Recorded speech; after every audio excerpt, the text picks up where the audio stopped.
The road trip had been spontaneous.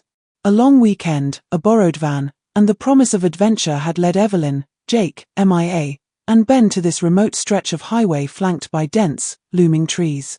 They hadn't planned to find the carnival, but there it was, a faded sign partially hidden by vines, reading Grimsby Carnival, fun for all ages. 30 years ago, Jake said, brushing dirt from the rusted entrance gate. I remember hearing about this place. My parents told me it closed after an accident. Accident? Evelyn asked, hesitating. Yeah, like a fire or something. It's just rumors. Jake shrugged. The gate creaked open, the sound cutting through the still, humid air like a scream. The group ventured inside, flashlights bouncing off warped wooden signs advertising cotton candy and games of chance. Nature had claimed most of the carnival, roots snaked through broken booths, and ivy strangled the rusted roller coaster tracks, but everything felt unnervingly intact. MIA shivered. It's like it's waiting.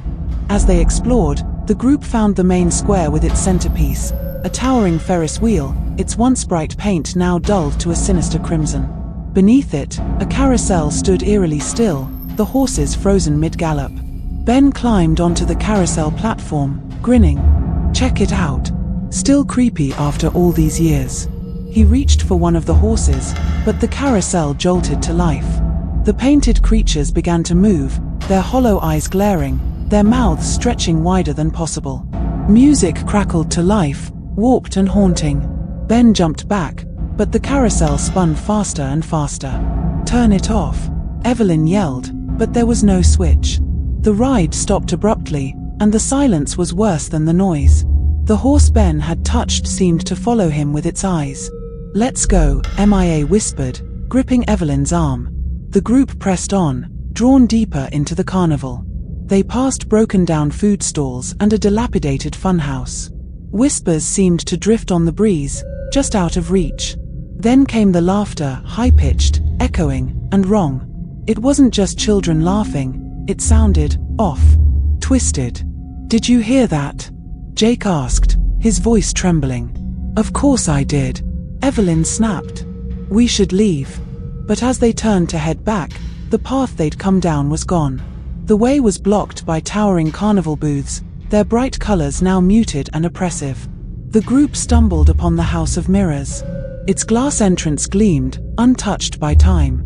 They didn't want to enter, but the path ahead narrowed, forcing them in. Inside, their reflections warped and multiplied. Stick together, Jake said, but the mirrors had other plans. The reflections began moving independently. Is that me? MIA whispered, staring at a version of herself with hollow eyes and a sinister grin. Her reflection slammed against the glass, and a spiderweb of cracks spread outward. Suddenly, the mirrors shattered, and shards rained down. When the dust settled, MIA was gone. MIA!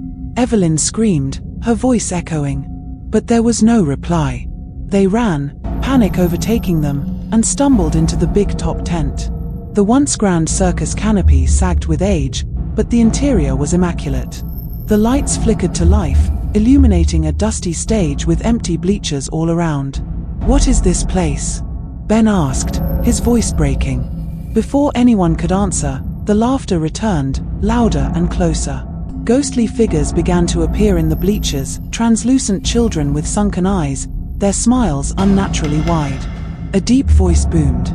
Ladies and gentlemen, welcome back. Tonight's main event, the living spectacle. Spotlights blinded the group as the children's laughter grew deafening. The tent began to warp, the walls curling inward like a closing trap. Evelyn grabbed Jake's hand, pulling him toward an exit sign that flickered at the edge of the tent. Ben hesitated, staring at the children.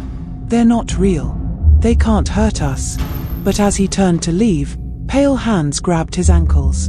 The children were no longer ghostly but solid, their smiles stretching impossibly wide as they dragged Ben into the darkness. His screams echoed, then stopped. Jake and Evelyn barely made it outside, panting and shaking. But the carnival wasn't finished with them. The rides roared to life, lights flashing, music blaring. The Ferris wheel turned, its seats now filled with shadowy figures. The carousel horses pranced, their hollow eyes glowing. "We have to get out of here," Evelyn shouted. Jake nodded, but as they ran, the ground beneath them shifted. It wasn't grass anymore but sticky, black tar. Evelyn stumbled, sinking as ghostly hands clawed at her. "Jake," she cried, but he was frozen, staring at something ahead. A towering figure stood at the edge of the carnival, a ringmaster with a skeletal grin and glowing eyes. He tipped his hat. The show must go on. The carnival lights dimmed, leaving only the sound of Evelyn's screams and the haunting laughter of the forgotten children. The next morning, the carnival was still and silent once more, waiting for its next visitors. The only sign of the teenagers was the Ferris wheel, where 4 new shadowy figures sat, eternally part of the main attraction.